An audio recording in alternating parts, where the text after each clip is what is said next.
অসমবাসী ৰাইজলৈ মই মোৰ আন্তৰিক মৰম স্নেহ আৰু অভিনন্দন জ্ঞাপন কৰিছোঁ।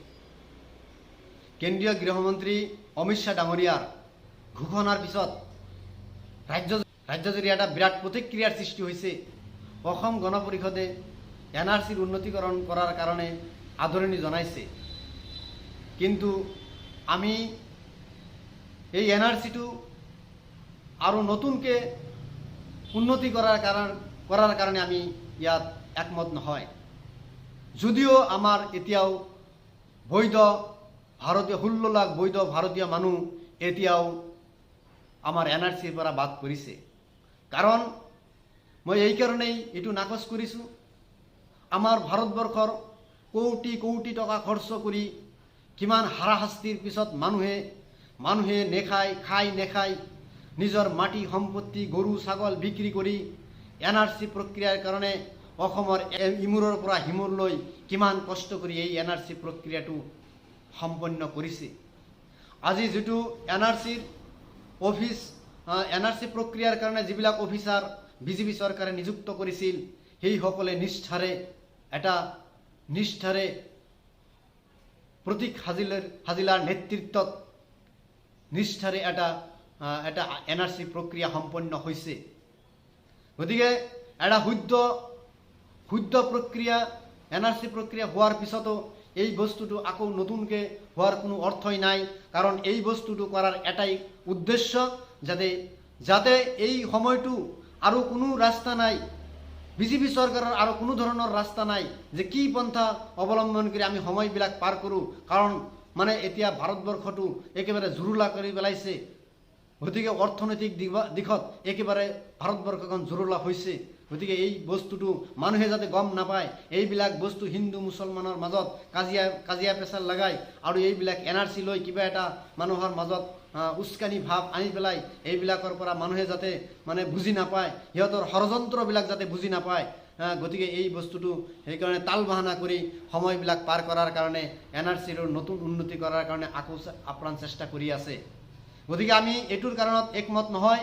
কাৰণ ভাৰতবৰ্ষৰ অৰ্থনৈতিক একেবাৰে শোচনীয় হৈছে আৰু নতুনকৈ আৰু টকা পইচা খৰচ কৰি ভাৰতবৰ্ষ একেবাৰে জুৰুলা কৰাটো আমি কেতিয়াও নিবিচাৰোঁ।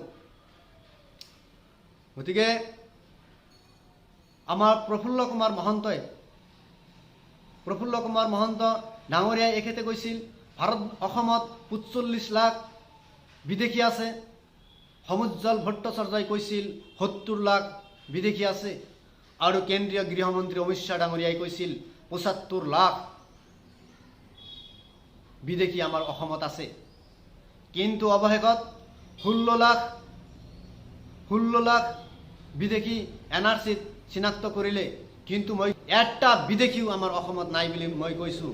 কাৰণ ইয়াৰ যুক্তিযুক্ততা আছে, ইয়াৰ এটা উপযুক্ত কাৰণ আছে। কিয় মই কৈছোঁ? বহুতে প্ৰশ্ন কৰিব পাৰে যে আপুনি কেনেকৈ ক'লে এটাও বিদেশী আমাৰ অসমত নাই। কাৰণ মই এই কাৰণেই কৈছোঁ, যিমানবিলাক মানুহৰ নাম কৰ্তন কৰা হৈছে, যিমানবিলাক মানুহৰ নাম NRCৰ পৰা বাদ পৰিছে, প্ৰত্যেকজন মানুহৰ মা, প্ৰত্যেকজন মানুহৰ দেউতা এইখন ভাৰতীয়। আৰু সেইজন ভাৰতীয় মা দেউতাকৰ ল'ৰা ছোৱালী কেনেকৈ বিদেশী হ'ল? প্ৰত্যেকজন মানুহৰ হয়তো দাদা দাদী ভাৰতীয়, তেওঁৰ নাতি নাতিনী কেনেকৈ বিদেশী হ'ল? মই এই কাৰণেই কৈছোঁ যে আমাৰ অসমত এটা বিদেশীও নাই বুলি সেইকাৰণেই ডাঠিকৈ মই কৈছোঁ।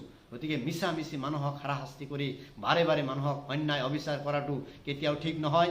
আজি যিমানবিলাক বৈধ ভাৰতীয় মানুহক আজি 54 লাখ আজি যিটো বাহিৰ হৈছে 54 লাখ স্বদেশী মানুহক বিদেশী সজাই ৰাখিছিল।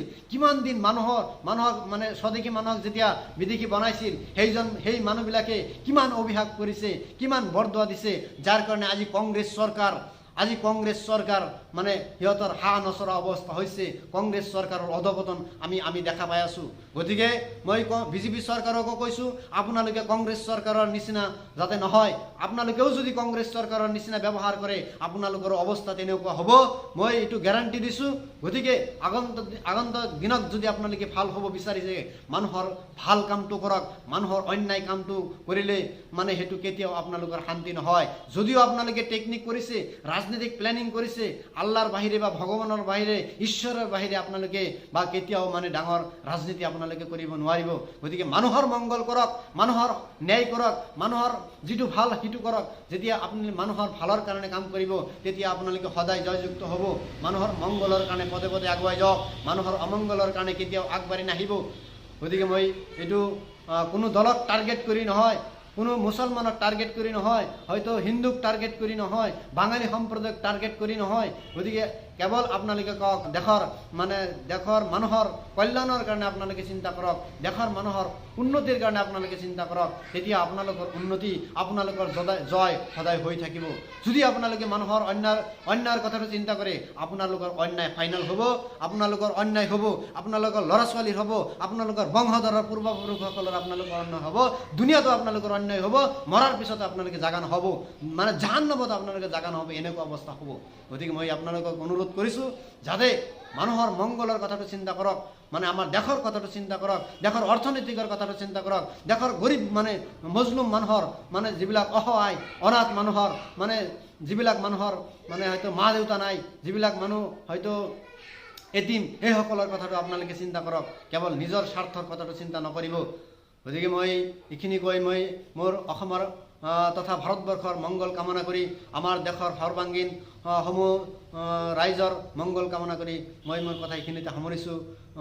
আৰু আপোনালোকে এই ভিডিঅ'টো লাইক, কমেণ্ট, শ্বেয়াৰ আৰু ফ'ল'